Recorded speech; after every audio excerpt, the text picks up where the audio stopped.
Continuando su viaje a Jerusalén, Jesús enseñaba en los pueblos y aldeas por donde pasaba. Señor, ¿son pocos los que van a salvarse?, le preguntó uno. Esfuércense por entrar por la puerta estrecha, contestó, porque les digo que muchos tratarán de entrar y no podrán. Tan pronto como el dueño de la casa se haya levantado a cerrar la puerta, ustedes desde afuera se pondrán a golpear la puerta diciendo: Señor, ábrenos. Pero él les contestará: no sé quiénes son ustedes. Entonces dirán: comimos y bebimos contigo y tú enseñaste en nuestras plazas. Pero él les contestará: les repito que no sé quiénes son ustedes. Apártense de mí todos ustedes, hacedores de injusticia. Acompáñenme y oramos, por favor, rápidamente. Padre nuestro que estás en el cielo, gracias por acompañarnos en esta mañana. Gracias por habernos permitido poner tu nombre en alto por medio de la alabanza y por habernos permitido también dedicar unos minutos a gozarnos en ti. Ahora te pido que por favor tú nos ayudes también a reflexionar sobre nuestra vida, sobre nuestras acciones, a poner nuestra vida bajo el escrutinio de tu justicia y que podamos disponer también nuestro corazón para que tú operes en él como solamente tú lo sabes hacer y según tu buena y perfecta voluntad. Trae gozo, por favor, Señor, si alguien está triste. Trae paz si alguien se encuentra atribulado o cargado. Consuelo si alguien se siente desesperado. Renueva fuerzas para quien esté cansado. Y especialmente ahora te pido, Señor, por favor, que renueves nuestra vida. Todo esto te lo pido, Señor, en el nombre de Jesús. Amén. Ok, les cuento una historia. Me pasó a mí cuando estaba muy pequeño.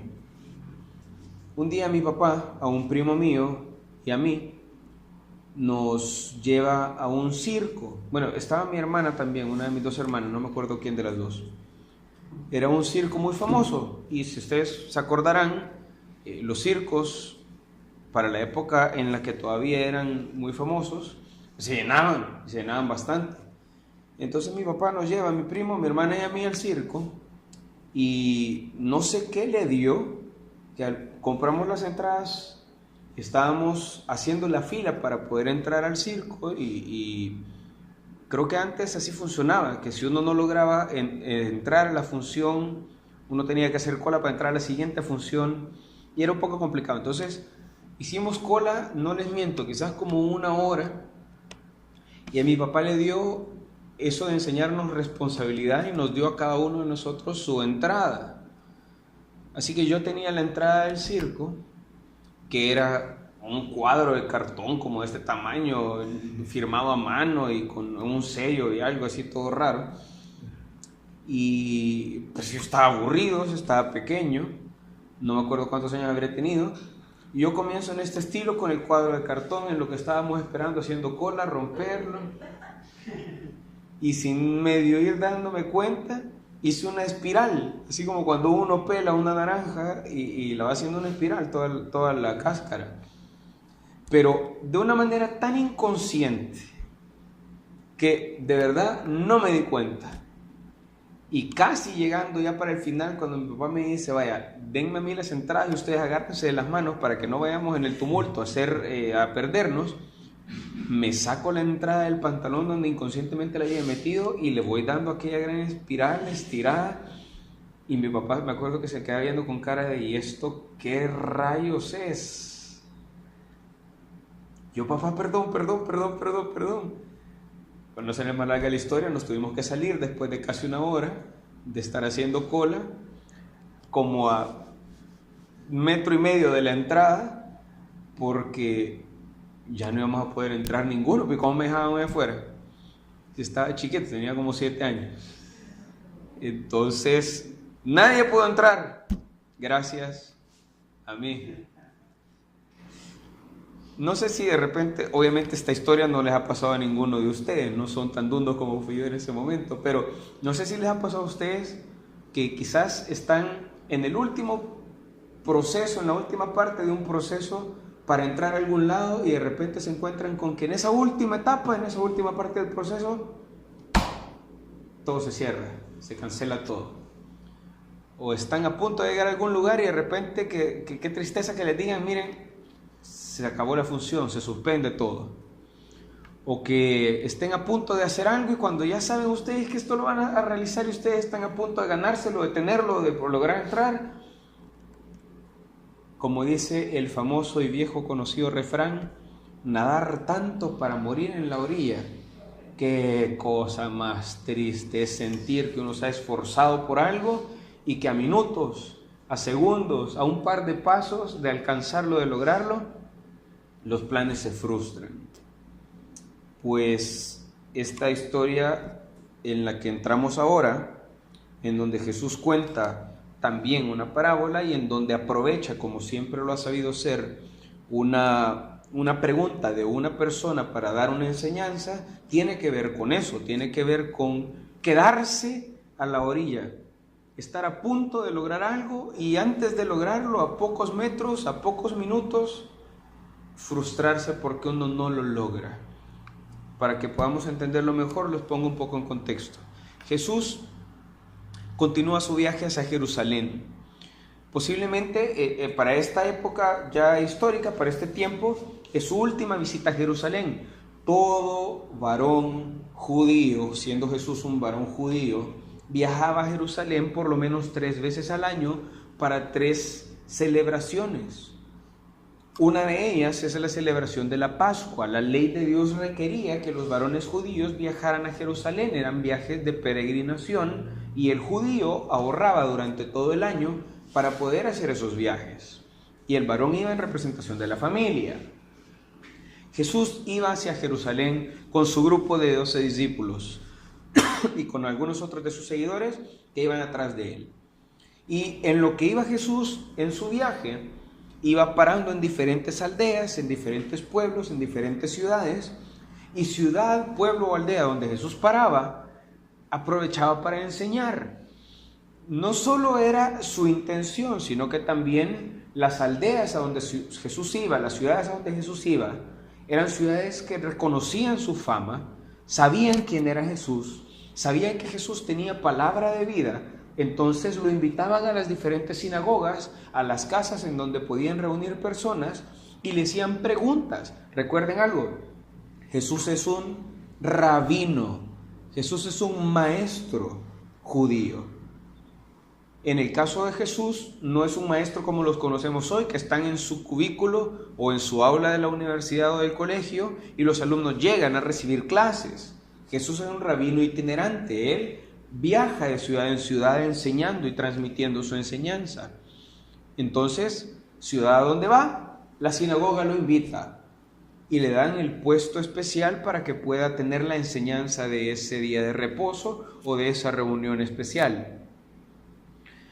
Y las enseñanzas de un rabino, a diferencia de como conocemos ahora las enseñanzas de un pastor o de un predicador, lo típico de ahora es que un predicador se para, enseña durante media hora, 40 minutos, o algunos se pelan y más de 1 hora, y luego la gente se va con lo que haya recibido, con lo que leyeron y con lo que aprendieron de esa lectura y de esta meditación.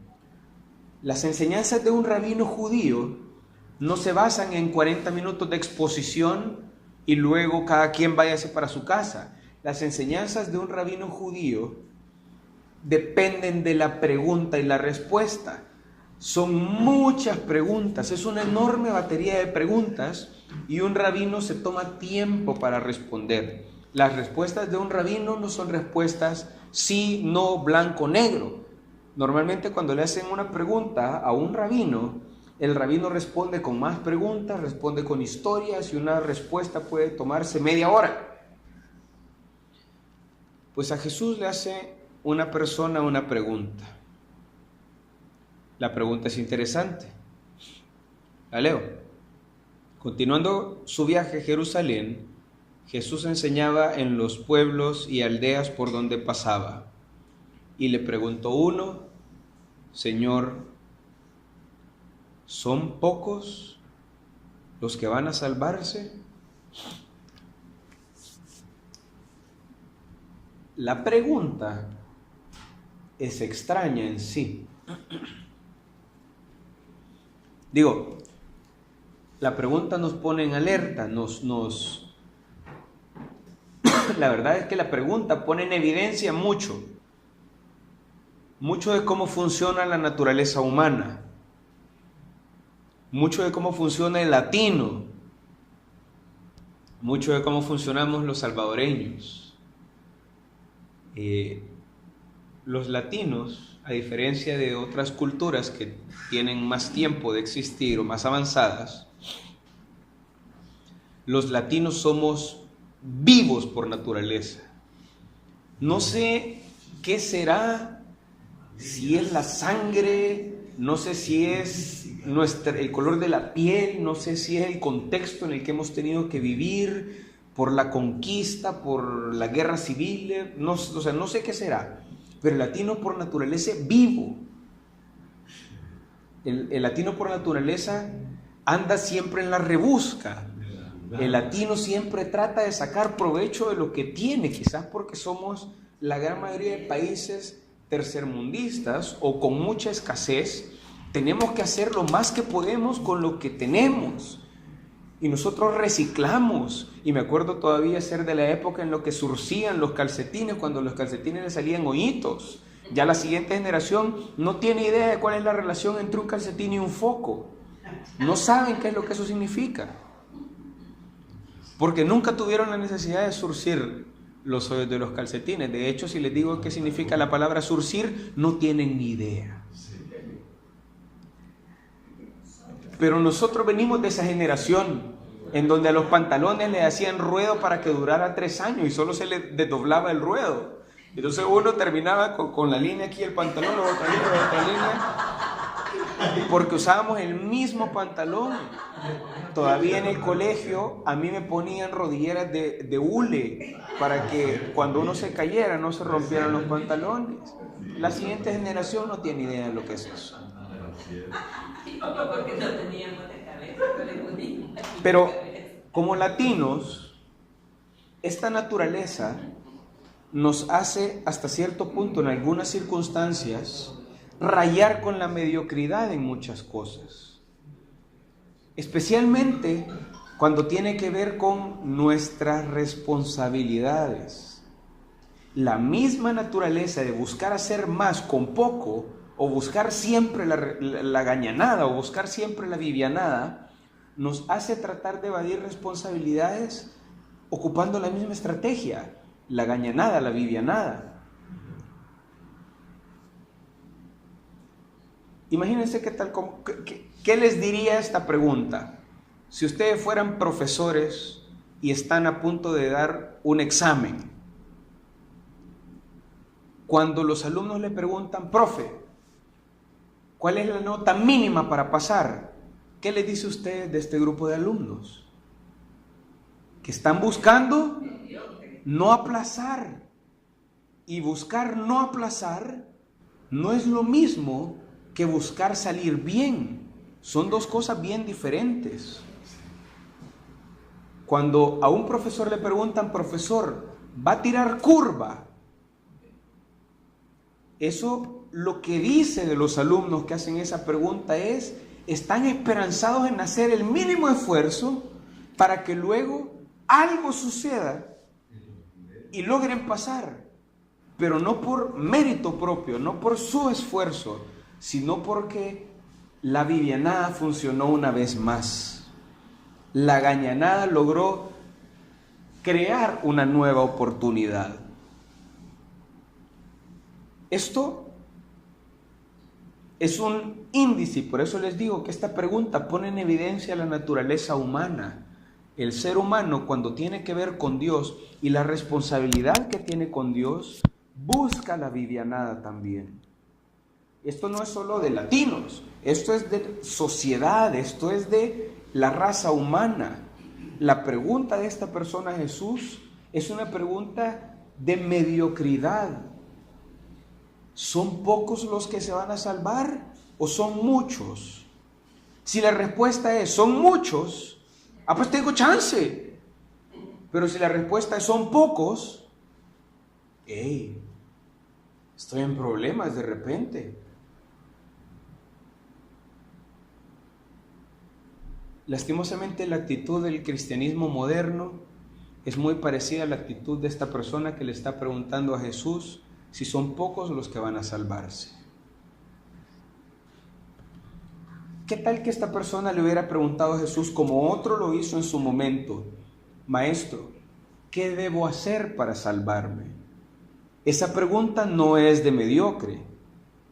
Esa pregunta es de alguien que quiere esforzarse y que quiere saber cómo orientar su esfuerzo. Si alguien le pregunta a un profesor: profesor, ¿qué ejercicios debo estudiar? ¿Cómo tengo que leer? ¿Qué libros tengo que tener en mi poder para prepararme mejor, para rendir el examen? Eso demuestra intención de esfuerzo. Esto demuestra intención de mejorar, intención de aprender. Esto demuestra progreso. Lo otro demuestra: quiero hacer lo mínimo y aún así todavía calificar para pasar de nota. Cuando alguien le pregunta a Dios o a Jesús, ¿cómo es la salvación? ¿Cómo se logra? Eso define mucho, dice mucho de la persona, dice mucho de qué quiere hacer. Pero la pregunta, ¿son muchos o son pocos? Eso demuestra querer hacer poco y aún así estar dentro del marco de lo que Dios entiende por salvación. El cristianismo moderno raya con la mediocridad. La gente pregunta: ¿se salvan muchos o se salvan pocos? ¿Es fácil o es difícil? Y eso demuestra que quieren esforzarse poco y aún así estar todavía bien con Dios. Son pocos los que preguntan: ¿qué tengo que hacer? ¿Hacia dónde tengo que orientar mi esfuerzo? Y Jesús le responde a Nicodemo en su momento: es necesario nacer de nuevo, que exista un cambio por dentro.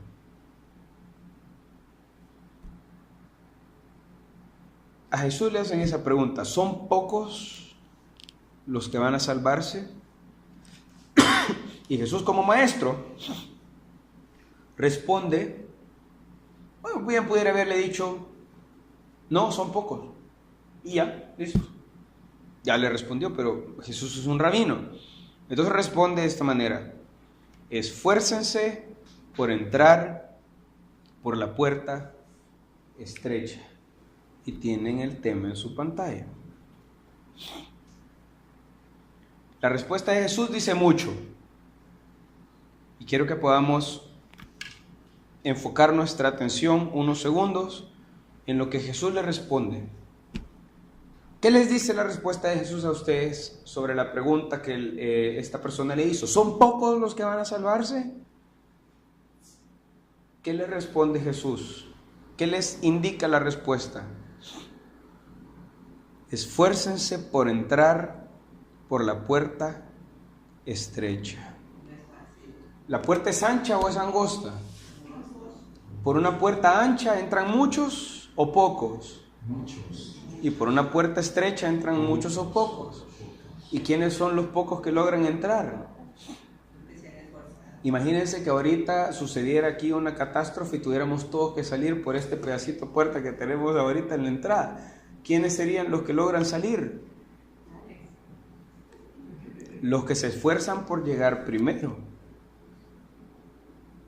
Y cuando hay una trabazón en la entrada, como suele suceder de repente en algunas ocasiones en las carreteras de nuestra capital, cuando hay tráfico, ¿quiénes son los que logran salir adelante en el tráfico? Los listos. Los vivianos, los gañanes. Sí, y los que tenemos espíritu de microbusero de la 42B. Se necesita esfuerzo. La pregunta ya tiene su respuesta. ¿Son pocos los que van a salvarse o son muchos? Y Jesús le responde: esfuércense por entrar por la puerta estrecha. Ojo, Jesús no dice cuantos más quieran entrar, más ancha se va a hacer la puerta. No. Jesús no dice depende de la demanda, así va a ser la oferta. Negativo. Jesús dice la puerta tiene un ancho y el que dé el ancho, el que se esfuerce, entra. Se lo voy a poner de una forma tan clara como sea posible. Heredar el reino de los cielos requiere esfuerzo. No quiero que esto se confunda con que la salvación se gana o con que la salvación se trabaja. Son dos cosas bien diferentes. La salvación es un regalo de Dios, se recibe por gracia. No se compra, no se trabaja, pero cuando uno es parte del pueblo de Dios, de los hijos de Dios, de los herederos del reino, eso se refleja, eso se representa, eso se ve, eso se nota. No digo que lo noto yo, porque mis ojos no pueden ver el espíritu y el corazón de una persona, pero Dios, que escudriña el corazón de la persona, sí que lo puede ver. Y puede ver si está el esfuerzo que Él requiere de alguien que quiere entrar al reino de los cielos. Les leo un par de pasajes nada más. Estos pasajes son bastante interesantes, bastante fuertes, por cierto, se los leo. Romanos capítulo 2.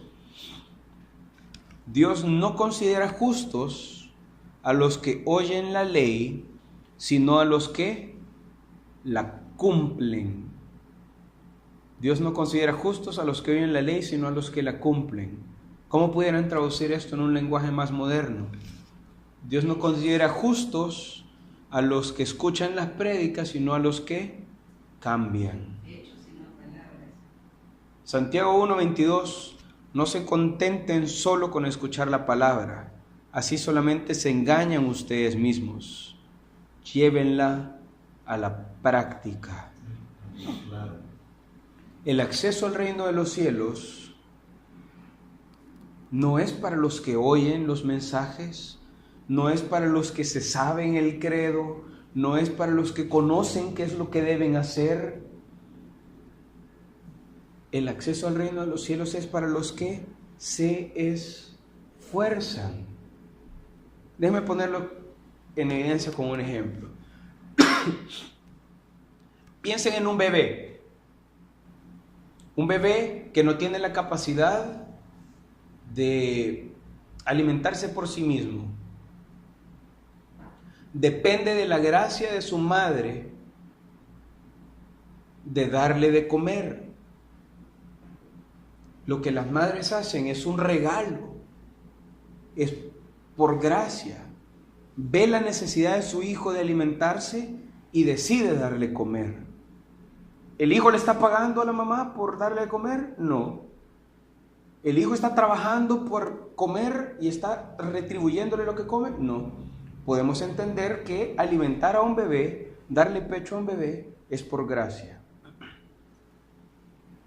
Pero crecer requiere esfuerzo de parte del bebé.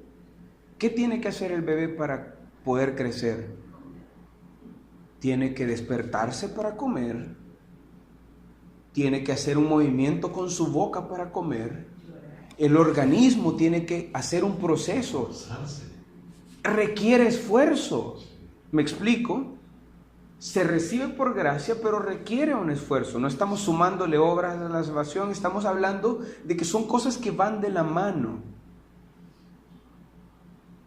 La salvación no se gana, la salvación no se trabaja, no se compra. Pero Dios no considera justo al que solo oye la ley, sino al que la practica. y solo se engaña a sí mismo el que cree que escuchando la palabra logra algo. Se tiene que llevar a la práctica. Pregunta: ¿se están ustedes esforzando por ser mejores hijos de Dios? ¿En qué se fue su esfuerzo? ¿En qué área están luchando por ser mejores hijos? Por ser mejores discípulos. Yo quiero que hagan un solo análisis en su vida. ¿Hay en ustedes una lucha interna por ser mejores o solo se están engañando? Esperando que Dios tire curva, esperando que Dios haga más ancha la puerta para que yo logre entrar con mi estándar. La pregunta de nosotros no debe ser, ¿son pocos? La pregunta de nosotros no debe ser, ¿y yo todavía califico? La pregunta de nosotros debe ser, ¿qué tengo que hacer para estar más cerca? ¿Qué tengo que hacer para mejorar? ¿Qué tengo que hacer para cambiar? ¿Qué me hace falta todavía para que esto que está mal pueda estar bien? Esa pregunta ya dice mucho de nuestra intención. Quiero que analicen su vida y vean si en ustedes hay esfuerzo por mejorar o conformismo con cómo están, y esperanzados en que la puerta se haga más ancha.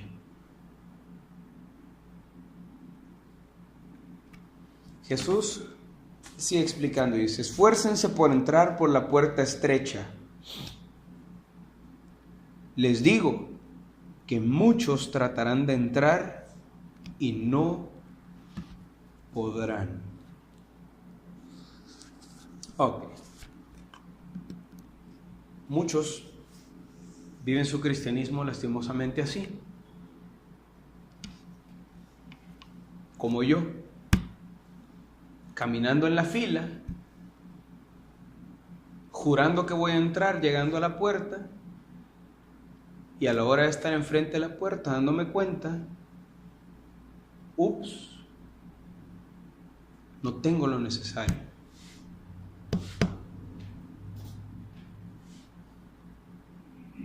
Parte de la responsabilidad del por qué muchos dentro del cristianismo pueden vivir engañados, creyendo que van a heredar, creyendo que van a entrar, creyendo que Dios los va a recibir y creyendo que van a ser aceptados por un Dios que solo acepta perfecta justicia.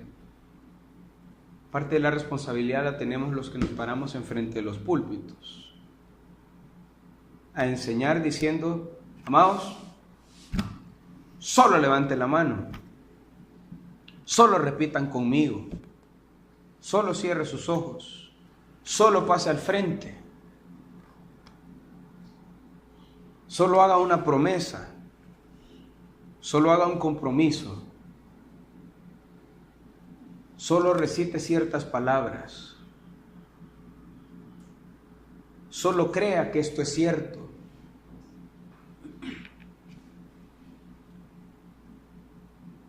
Nuevamente lo repito tan claro como sea posible.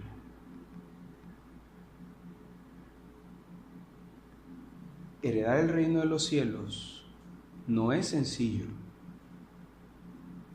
No basta levantar una mano, no basta ponerse de pie, no basta repetir una oración, no basta pasar al frente, no basta una profesión de fe, no basta con creer algo. Los demonios creen que Jesús es el Hijo de Dios que resucitó de los muertos y está sentado a la diestra del Padre. Lo creen y tiemblan. Estar de acuerdo intelectualmente con que Jesús es el Hijo de Dios, que vino a la tierra para morir por nuestros pecados, que Dios lo resucitó entre los muertos y está sentado a la diestra del Padre. Creer que eso es cierto no ha salvado nunca a nadie. Estar de acuerdo con que eso es cierto no salva. Es el primer paso. Yo tengo que estar de acuerdo que eso es verdad.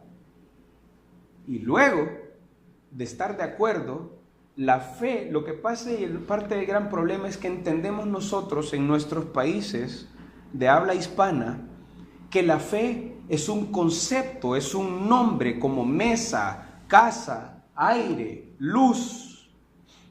La fe, emuná, es un verbo. Y los verbos, ¿qué se hace con ellos?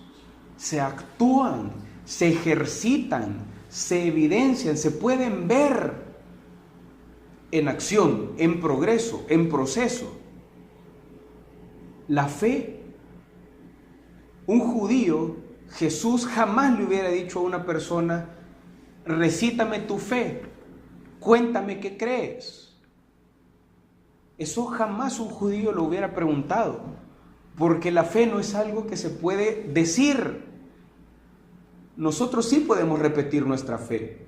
Así entendemos nosotros de países de habla hispana que la fe se puede repetir. Yo creo que Jesús es el Hijo de Dios que resucitó de los muertos y vino a nuestra tierra como el Hijo de Dios para perdón de nuestros pecados. La fe en el mundo de la Biblia no se repite, la fe se demuestra. Un judío le preguntara a otro judío, Jesús le preguntara a uno de sus discípulos: enséñame qué crees. Jamás le diría: dime qué crees, si no le preguntara: enséñame qué es lo que crees. Pero hoy, desde los púlpitos, le preguntaran a una persona: demuéstreme en qué cree, levante la mano. Levantar la mano no demuestra qué es lo que yo creo. A lo mucho demuestra que estamos de acuerdo con lo que alguien adelante dijo. Pero yo puedo estar de acuerdo en que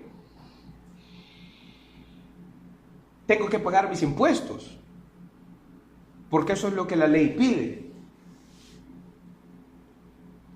¿Quién es justo? ¿El que sabe que debe pagar impuestos porque eso es lo que la ley pide? ¿O el que llegado el día de pago paga? ¿Quién es justo? El que paga, no el que sabe que debe pagar. Justo no es el que sabe que Jesús es el Hijo de Dios que vino a pagar por sus pecados para heredar vida eterna. Justo es el que le rinde su vida.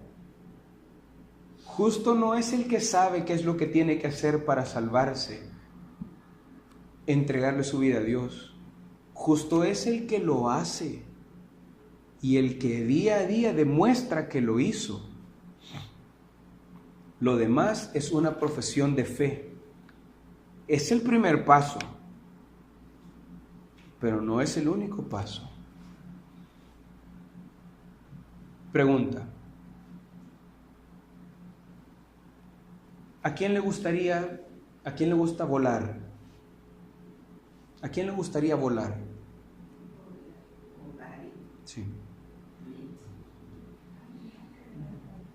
¿Quién quisiera volar? Ok. ¿Qué tal que les digo ahorita? Todos los que quieran volar, vámonos al techo y ahorita nos tiramos, porque el simple hecho de querer hacerlo es suficiente. ¿Quién me cree? Solo los engañados.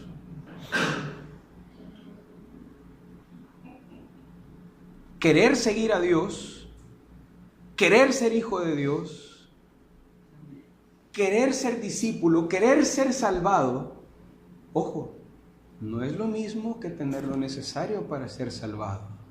No es lo mismo que tener lo necesario para ser un hijo. Querer volar no me hace a mí volar. Querer ser salvado es el primer paso, pero no es suficiente. Ok, segundo engaño. ¿Quién creyera en la trampa de pensar que por estar sentado 3 días en la cochera de su casa ya se convirtió en carro? Sería completamente ilógico, rayaría con un problema ya a nivel psicológico.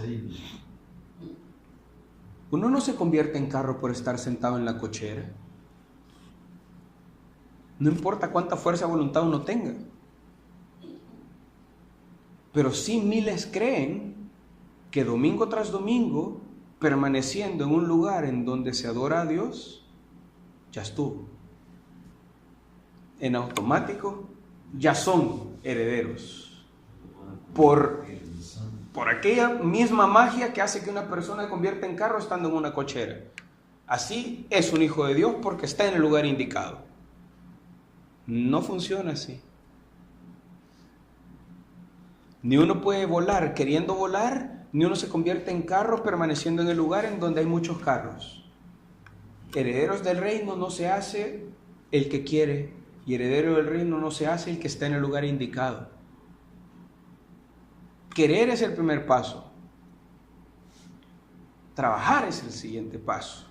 Solamente repito algo, la salvación no se trabaja, no se gana, no se compra. Se recibe por gracia, pero para recibirla por gracia tengo que abrir la mano. Tengo que dar mi vida. Les leo estos pasajes. Mateo capítulo 10. El que quiera a su padre o a su madre más que a mí, no es digno de mí. El que quiera a su hijo o hija más que a mí, no es digno de mí. El que pierda su vida por mi causa, ese la encontrará. Hombre, pero qué idéntico es este pasaje con levante la mano y usted ya es parte del reino de los cielos. No tienen nada que ver.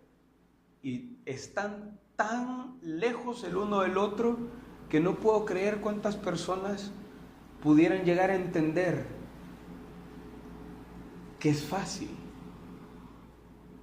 Ser un discípulo de Jesús para la época requería esfuerzo. Si yo quería ser un discípulo de Jesús, yo tenía que ir atrás de Él. Y Él no se iba a quedar en mi pueblo todo el tiempo que yo quisiera. Si yo quería ser discípulo de Jesús, yo tenía que ir a donde Él fuera. Y si mi familia se quedaba en la ciudad y yo quería ser discípulo de Jesús, yo tenía que decidir. Si yo amo más a mi familia, no puedo ser su discípulo, porque para ser su discípulo tengo que ir atrás de Él y dejar a mi familia. Y muchos hicieron esa decisión. Valoraron más ser discípulos de Jesús que sus casas, que sus terrenos, que su familia. El precio que tuvieron que pagar para seguir a Jesús fue altísimo. ¿Y qué ha cambiado hoy? Mucho. Desde el púlpito, pero no desde los ojos de Dios. El precio del discipulado es altísimo. Ser discípulo de Jesús sigue requiriendo esfuerzo, sigue requiriendo renuncia, requiere todavía esfuerzo. Les leo este otro pasaje. Si alguien quiere ser mi discípulo, tiene que negarse a sí mismo, tomar su cruz y seguirme. Pero el que quiera salvar su vida, la perderá. Déjame hacerles una pregunta. Y para toda persona que escuche. No nos engañemos. ¿A Dios lo buscamos para que Él cumpla nuestros planes? ¿O nosotros ponemos nuestra vida en las manos de Dios para que Él cumpla su plan en nosotros? No nos engañemos. ¿Cómo creen que está la iglesia moderna? Nosotros no queremos al Dios de la Biblia. Queremos a Santa Claus. Que yo le doy la lista de cosas que quiero y Él me las da. Queremos al Dios que yo le cuento cuáles son los planes de mi vida y que Él trabaje todo lo que tenga que trabajar para que se cumpla el plan de mi vida, para que yo estudie lo que yo quiero estudiar, para que yo trabaje donde yo quiera trabajar, para que tenga el carro que quiera tener y para que yo viva donde quiera vivir y me regale la novia que yo quiero tener y el novio que yo quiero tener y tenga la familia que yo siempre he soñado con 2 chuchos. Eso es el Dios que nosotros queremos. Un Dios que se amolda a mi plan perfecto que se ha creado acá. Pero ¿y cuándo le vamos a decir a Dios, vaya Señor, aquí está mi vida, hecho un desastre como solamente tú sabes cómo está. ¿Para qué soy bueno? ¿Para qué te sirvo? El cristianismo moderno nos vende a un Dios al que nosotros le pedimos lo que queremos y Él nos va a dar. Pero ¿en qué momento dejamos al Dios de la Biblia en donde la gente no llegaba con una lista de peticiones? Yo no sé en dónde habrán visto ustedes que a Dios yo lo agarro media hora con el listado de mis cargas, peticiones y promesas que yo le estoy haciendo y Él las va a venir a cumplir. A Dios llegaban personas, o más bien, Dios llegaba donde personas a decirle: Abraham, dejas tu tierra, dejas a tus parientes y te vas al lugar a donde yo te voy a indicar. Dios llegaba donde personas como Moisés en su momento para decirle: ve y me hablas con el faraón y me le dices esto y esto y esto. Y cuando Moisés le dijo: mire, pues yo tengo estas dificultades, Dios le dijo: no te preocupes, yo te voy a enviar a alguien. Pero el plan era de Dios, no era el plan de Moisés. El plan era de Dios, no era el plan de Abraham. El plan era de Dios, no era el plan de Noé. Me construía un arca de estas y de estas medidas. ¿Y Noé qué dijo? ¿Y para dónde? ¿A dónde están las personas que ahora le dicen al Señor: vaya Señor, mi plan era ser ingeniero?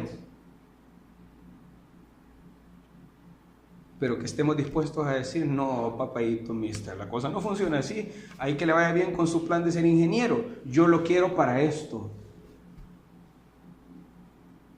Mi plan era casarme, tener hijos y vivir en este lugar y tener un rancho acá y tener un lugar allá. ¿Y a dónde están las personas que van a decir: Señor, ese es mi plan, pero que se haga tu voluntad y no la mía? Y que Dios diga: bien, mi plan para ti es este. Y a algunos les va a permitir casarse, a otros no. Y a algunos les va a permitir hijos y a otros no. Y a algunos les va a permitir tener posesiones materiales y a otros no. A algunos les va a permitir tener marca a otros y a otros menos. Con algunas personas Dios cumple algunos de los sueños que tienen, pero con otras Dios tiene sueños completamente diferentes. Dice un famoso dicho dentro del mundo del cristianismo: ¿quieres hacer reír a Dios? Cuéntale tus planes. Y no es muy lejos de ser cierto.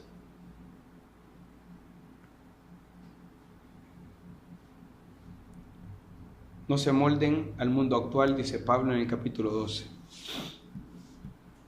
Sean transformados mediante la renovación de su mente. Y eso es lo que yo pido por todos ustedes. Que cambien su manera de pensar para que cambie su forma de vivir. No se amolden al cristianismo actual, que quiere a un Dios que cumpla sus planes. Amoldémonos al cristianismo de la Biblia, que ponía los planes a los pies de Dios y luego que Él hiciera lo que Él quisiera. Y a un Pedro lo saca de la barca para ser pescador de hombres. A un Pablo lo hace dejar de perseguir cristianos para comenzar a convertir personas, y cambia la vida de persona que se le pone enfrente. En el momento en el que ustedes dicen: pues ya no me gusta porque yo quiero cumplir todavía mi plan, porque mi plan a mí me gusta. Comprueben cuál es la voluntad de Dios: buena, agradable, perfecta. ¿Nunca se han dado ustedes en los dientes creyendo que algo les va a salir bien y que ustedes soñaron que cuando lo tuvieran iba a ser lo máximo? Que ustedes soñaron que cuando lo alcanzaran, ese es el trabajo que yo siempre he querido, solo para darse cuenta que tienen un jefe déspota, que tienen un ambiente laboral nefasto, que tienen un salario que es una desgracia, que tienen un horario que es negrero? Hombre, ¿cuántas veces nos vamos a tener que dar en los dientes creyendo que nuestros planes son perfectos, para entender que el único plan perfecto es el plan que Dios tiene para nosotros?